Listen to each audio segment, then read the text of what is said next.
Hello বন্ধুরা, আজকের রেসিপিটা হলো দেশি মুরগির ঝোল। দেখুন, আমি এখানে 1.5 কেজি মতন মাংস নিয়েছি। আর দেখুন, এখানে লেগ পিস বানিয়ে নিয়েছি 4-5টা। আর মাংসগুলো ছোট ছোট সাইজের কেটে নিয়েছি। আর মাংসটা দিয়ে নিয়েছি। এবার ম্যারিনেট করে নেবো। জন্য কিছু কাঁচা লঙ্কা চেরা আর কিছু পেঁয়াজ কুচি নিয়ে নিয়েছি। এইবার এগুলোকে আমি নুন হলুদ সব কিছু দিয়ে ম্যারিনেট করে নেব।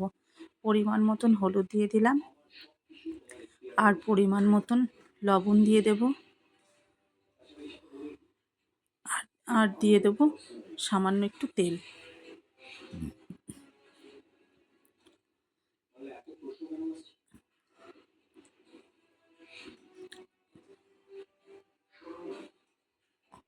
এইবার সুন্দর করে ম্যারিনেট করে নেব। এখানে আপনার দাদা আমাকে সাহায্য করেছে, তাই ম্যারিনেটটা ও করে দিয়েছে। দেখুন বন্ধুরা, সুন্দর করে মাখিয়ে নিয়ে কিছুক্ষণ মাংসটাকে আমি রেখে দেব। যেহেতু দেশি মুরগি, সেহেতু এটা একটু আস্তে আস্তে কষিয়ে নিতে হবে, তাহলে সহজে সুন্দরভাবে সিদ্ধ হবে।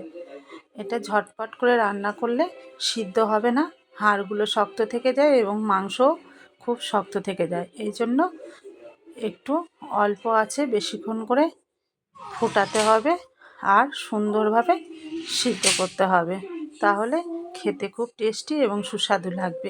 দেখুন, এবার পেঁয়াজ কুচি, আদা আর রসুন কুচি নিয়েছি। এগুলো কিছুক্ষণ খানিকটা এখান থেকে নিয়ে নেব, নিয়ে পেস্ট করে নেব।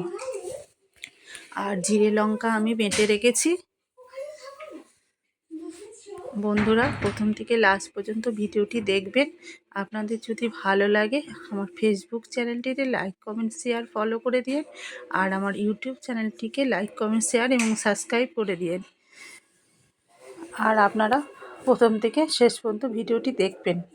দেখে কেমন হয়েছে আমাকে কমেন্ট বক্সে কমেন্ট করে অবশ্যই জানাবেন। ভুল ত্রুটি হলে মার্জনীয়। দেখুন বন্ধুরা, আমি এখানে তেল দিয়ে দিয়েছি। আর যেহেতু 1.5 কেজি মাংস, এখানে একটু তেলটা একটু বেশি দিয়েছি।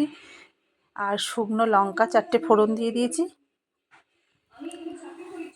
এইবার আমি কেটে রাখা পেঁয়াজগুলোকে দিয়ে দেব, দিয়ে একটু লাল লাল করে ভেজে নেব।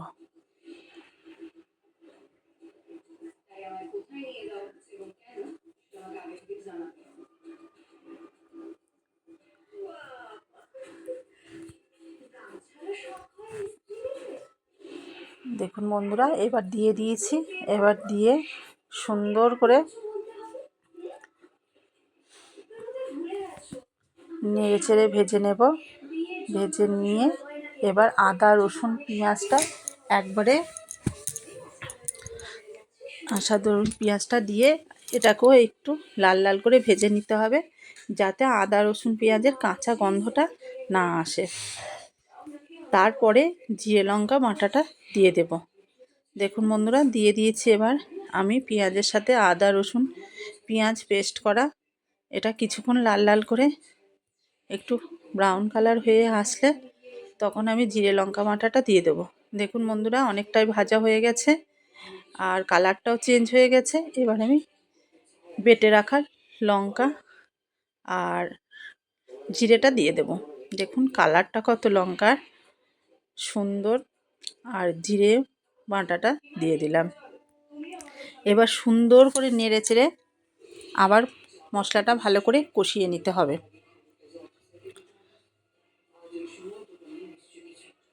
কষিয়ে নিয়ে পরিমাণ মতন লবণ এবং পরিমাণ মতন হলুদ দিয়ে দেব।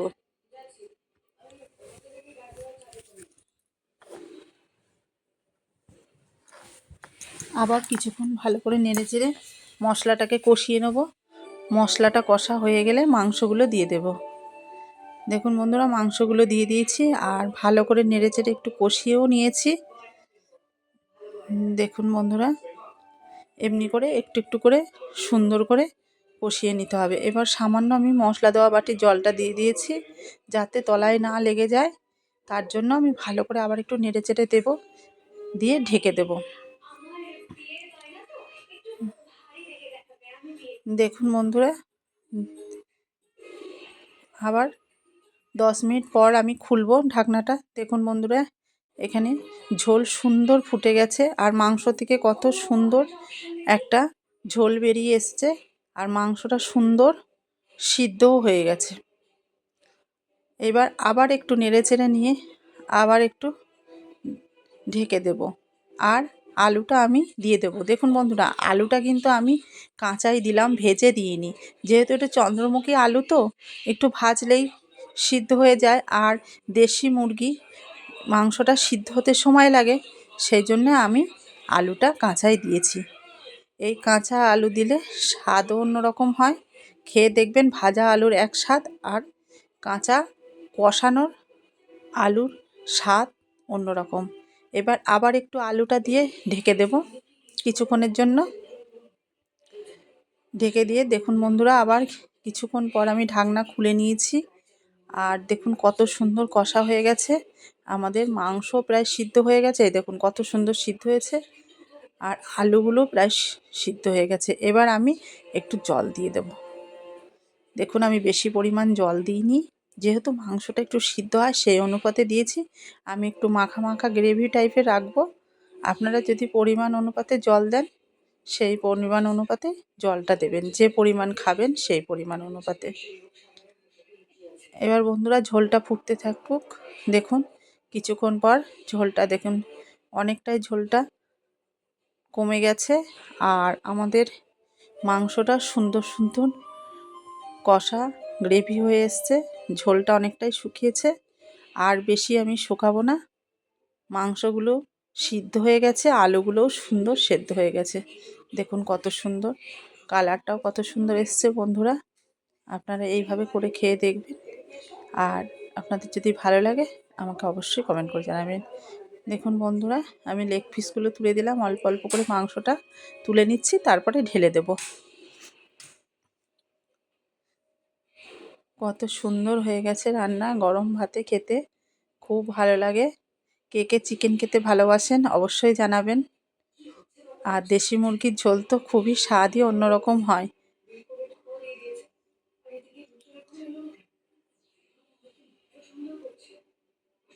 কিছুটা নামিয়ে নিয়েছি আমি। এইবার আমি কড়াই থেকে ঝোলটা ঢেলে দেব।